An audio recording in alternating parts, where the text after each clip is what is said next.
Thank you very much, Mr. Galba, Professor. I'm going to try to address some of the issues that Stephen has pointed out, and I'm going to try to be as practical as possible, if you want. Okay, even though we know that we live in a world of cities, I think that we are missing something here. Cities have to be about experiencing them. So again, I'm going to be very practical. Cities are not a place that are an intellect. Of course, they are an intellectual, let's say, topic. But cities are about real experience, and we love cities in which the experience of living bring us something, whatever. But they have to bring us something. Some of our cities are like this. This is Rio de Janeiro. I was talking about it before. This is Rio. So no planning, no thinking about cities, no foreseeing what's going to happen generates this, okay? And we have to see how cities used to be. This is the Barcelona of the 19th century. This is just the turn of the century, and you're going to see that there are things that are very common to us in here. People walking, we have public transportation in here. Something changed, but we have illumination, we have trees, we have housing.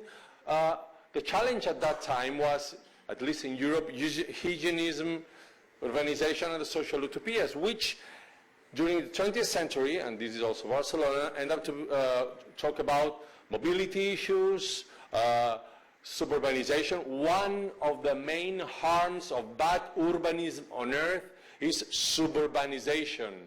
And you know that we have had wonderful architects dressed in black, most of them Anglo-Saxons, telling us how cities have to be, and they have sold us Los Angeles. And that's a mistake.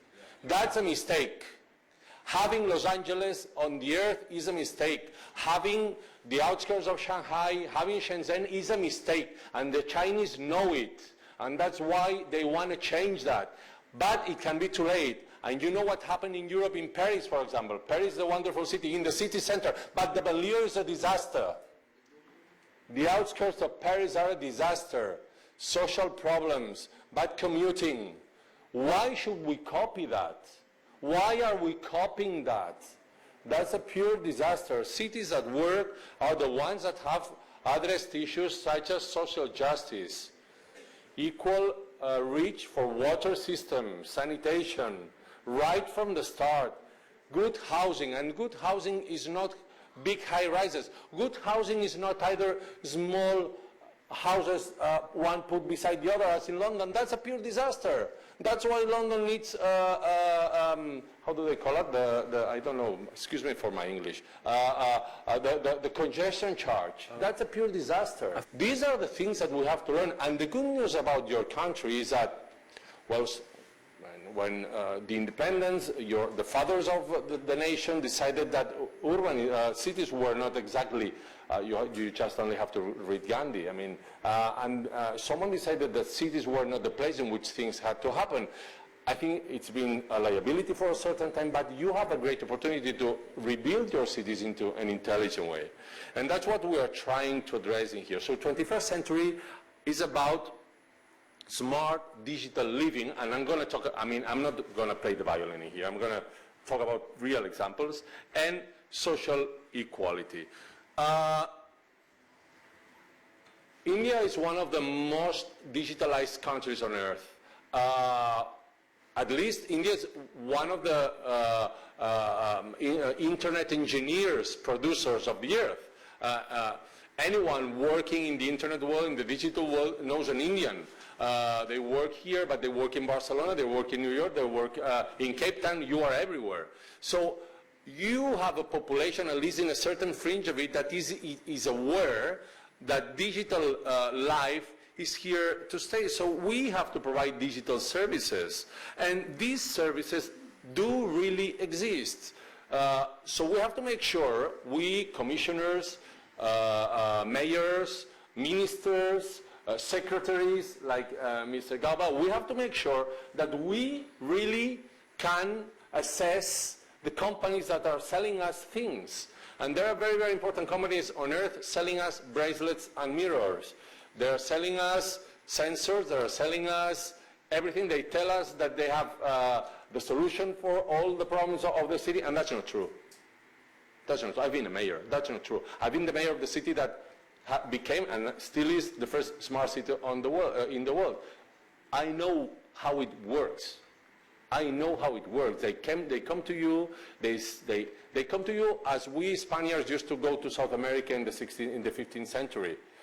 We sell some bracelets, and you're kind of hypnotized, and then you got nothing. Why? Because there's no real solution. So we have to change we have to shift the paradigm of cities. Since the Romans invented the cities as we know them today. The real revolution happens at this level, at the digital level. For the first time on Earth, it had never happened before, people governing our world, for the first time, can have a direct conversation, not a violent conversation as politicians usually talk about. No. Direct conversation, citizen by citizen, one by one, at the same exact time that you can have a solid picture of how your society is. For example, in the world of energy, you can have a direct conversation with any one of you. I know how you spend energy. I know the profile of your energy structure. But at the same time, I know how the whole society is at the same specific time. It works for the health system. I know how you are, how you feel. I can know it if I want, if we share data. And I can know how the whole system works. For the first time, I can budget in an exact way. And budget is about finance also. And what the minister was talking about, risk investment management, the digital world is providing us with a set of information that we had never had before. And this is the revolution that we started in my own city. That is why Barcelona is, Barcelona metropolitan area is roughly 5 million people. So it means that even though I don't know almost anything about cricket, but I assure you that I know a lot about football. In the League of Cities, Barcelona is not FC Barcelona. In the League of Cities, Barcelona would be, I don't know, Manchester City. But we are the only city on Earth being able to punch much above our weight. We are punching against New York. The livability of New York compared to Barcelona is a pure disaster. Queens, Bronx, Manhattan, pure disaster. Sexy, but a disaster compared to us. Why? Because they haven't not implemented systems like this. And we can do it here. We can do it here right now. I mean, this is something that can happen today. There are companies that know how to do it. Some of them are here. Some of them have been contributing with us to do that. Specific companies. And we know how to assess them, and we know how to address them, because they have the potential to do that.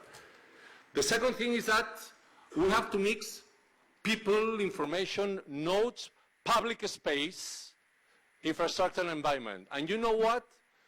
Cities have to have this organization to do that. That's the other point. I was asked by MC to talk a little bit about organization. Cities have to generate their urban habitat agency. You have to do that. You have to be very exigent on that. A unit, an operative unit, biceps, budget, mingling, housing, infrastructure, soil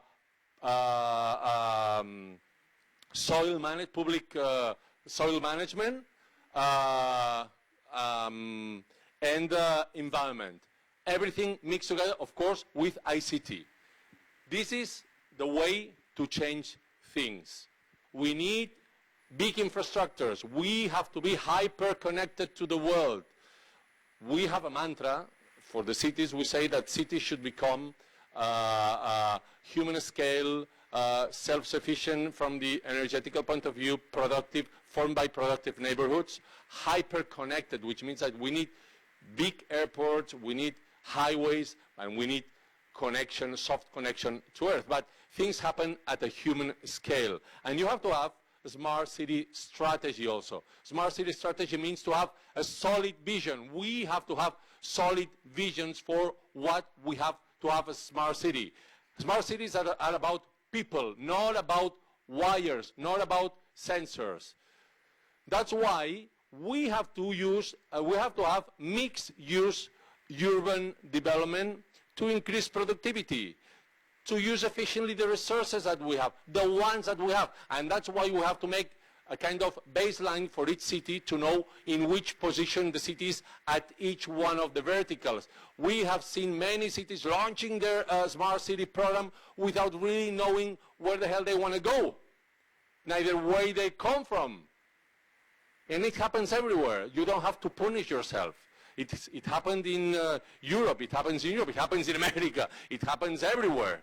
So this is an exercise that has to be done. Also very important, density and diversity, local identity, Indians.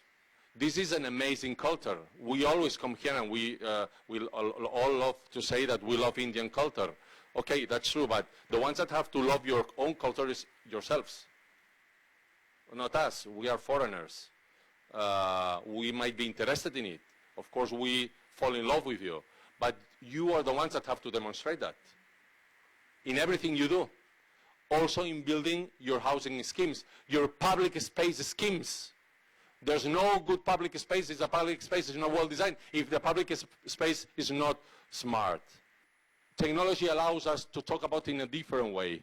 We put MISITA at the center, and thanks to the data that we manage, we will be able to start answering these questions. Is she eating? Does she walk? Can she afford the electricity bill? Is her home in a good condition? How much is she spending for water? Or is the price of her house affordable? Does she see her family? Or is she well mentally or not? I'm going to tell you a very short story. In 2014, Mayor Bloomberg, a rich man, one of the richest men on earth, decided that he wanted to launch, he was thinking about becoming the president of the States. A richer man has become yesterday, not him. And he knocked our door because he was told he has good information and he knew that something was going on in Barcelona. And he came to us and he said, Mr. Vives, I know that you're doing something different. I'm going to launch the Smart City World Prize. I know that you launched the Smart City World Congress. I'm going to launch the Smart City World Award.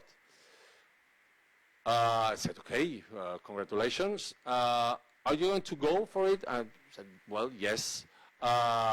He said to me, there are 250 cities that have already applied for it. And we said, okay, we're going to do that.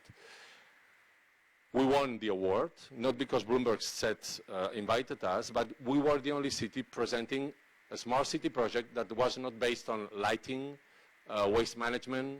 It was based on this lady. It was a very simple application, going around the usage of a smartphone, acknowledging whether MISITA was doing all these things. And the award for the city, not for me, was of $5 million to develop the project. Mr. Bloomberg is an intelligent man. The intelligent operation is using the technology together with companies as, I don't know, NG or Cisco and the companies that really are aware of this, that can help us to answer these questions. This is the project. It's a real one. I told you, I'm not playing the violin here. I'm talking about the real solutions that exist, that we develop, that we know how to develop. And the thing happens for MISITA's son and family. I mean, there are questions that we have to answer regarding time spent with the family, regarding recreational activity, regarding security. Very stupid example that we have implemented. Variable lighting in touch with my cell phone. My daughter, Maria, I have a daughter called Maria. She's 18. She plays basketball, and she trains very late at night. And when she goes back home, I suffer. Well, she has a button in her telephone that if she sees something going wrong, she pushes the button, and the light of the street flashes, and there's a signal to the police station, and they come in 2 minutes' time to the place where she is. And the police station knows that the telephone is of my daughter. And I also get a warning here. This is a smart city. That's a smart city. Physical wall, the lighting post. Physical wall, the iPhone. Physical wall, if you want, my daughter. And then the connectivity. These are the smart solutions that we have to seek for. Big data to monitor things, for example. People talk about big data, they're very important. An example. We can change our bus system because we can follow the telephones of the people and see how people move around. This is a real example. These are data that we used in Barcelona to see how people moved. 300,000 people. We used to spend hundreds of thousands of euros in a huge consultation every 4 years to know how people moved. And we were losing for the public transportation, surface transportation system, buses mainly, we're losing 10% of users per year because we were losing the young people. The lines of the bus in Barcelona were based in the old lines of the tramways. By the way, brackets, tramways with lines, this is the most disastrous investment that you can do. Never do that. Never. If anyone comes to you and sells that to you, these are bracelets a mirror. You need electrical buses, 18 meters long. And then you have to use your buses as if they were the underground system. And that's what we did. We changed our way of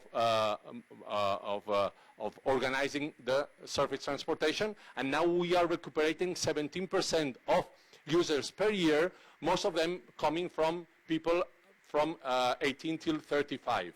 So these are the kind of intelligent things that we can do. So we have to turn, I'm finishing, we have to turn data into better public space, housing, and digital service. I have not talked to you about the way in which we are using big data. For example, here in India, we are working in Pune. We use big data to know how to shape public space. Most of the public investment is done like this.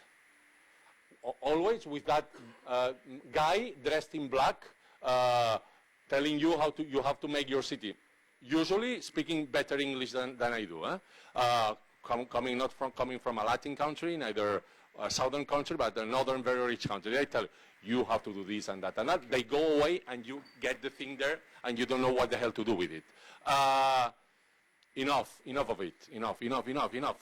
Data are to change things following your own vision, and public space and housing are for this also. So better neighborhoods and better services are what we have to do. So I'm going to finish with 3 or 4 slides. Allow me to say what I would do if I were you in a very general way. The first thing that we have to do is design urban transformation and better services together. Distrust those who do one thing or the other. Some people come just for the public space, and some others just come for the better services. No. It all goes together. So we have to build vibrant communities, sense of place, heritage and pride, very important, flexible planning, social inclusion and regeneration. By the way, regeneration also of the public space that you already have. Very humbly speaking, and forgive me if I say something that you don't like, I think that India has another challenge. One thing is the growth of the city, the other thing is the recuperation of the public space that you already have. I think that is something that would deserve specific strategy, if you allow me to say that. Mixed use, smart transformation projects, housing, retail, office and entertainment. That's important for the developers. We need, I mean, there's something that I don't like. When we can criticize developers, of course. Developers have made a lot of money generating piles of disasters. But we can work intelligently with them and with the banking system. What if, following what Stephen said before, what if we generate neighborhoods in which we have a good balance between affordable housing, free-float housing, offices, hotels, leisure centers, and very good public space? I will go to live there. I will go to live there because I want mixicity. I want a school there. I want a health center there. Some private, some public. Let's do it. We can do it. We know how to do it, okay? Mixed use, smart city technology, and education to enable food. Very quickly, education. Education can be regulated or can also be free. Think about the Athenaeums of fabrication, the Fab Labs. We have the first public Fab Lab system in Barcelona in the world. Why don't we do it in here? People like us learning how to use a 3D printer. This mainly goes for people that are not inside the pipeline of the education system. Sustainable infrastructure, we could devote a lot of time to it. Another one very important, balance short-term needs with long-term outcomes. We need quick wins. We can talk about the future a lot, but if Nisita doesn't see that something happens to her in 1 year time, we are killed. And she's right. So we have to balance those things, okay? I'm not going to go through the whole things. Just remember that. It's good to talk about we need the vision, but we need the quick wins, social quick wins, pure transformation. Also in Pune, in other places, we're developing the quick win strategy, to see how we can make people understand that changes are in their favor. Inclusive planning strategies also, affordable housing, commercial use at the street level. It is very nice. I mean, we have been working, we work in Russia for the government, telling them how to develop social housing, but we have told them that we don't agree with this thing of kicking off informal salesmen from the street because they are there. What you have to do is, and we work in Africa also, we work in Morocco and other places, or in South America, people selling things in the street. They are a part of the soul of the street. We have to integrate them. You have very good architects, by the way, here in India, like Mr. Corres, saying things that were very interesting in order to integrate them in here, okay? And then invest in sustainable infrastructure. Water, water, water, sanitation, sanitation, sanitation, energy, energy, self-sufficient energy. We have companies that know how to do it very well integrated with us. So the opportunities for Indian cities' smart city strategy are to balance short-term needs with long-term outcomes, develop inclusive planning strategies, invest in sustainable infrastructure. I think that India can do it, very humbly speaking. We all know how to do it. We have to put in place a correct strategy. We have the companies. It is a matter of sitting and working, not talking anymore. Thank you very much.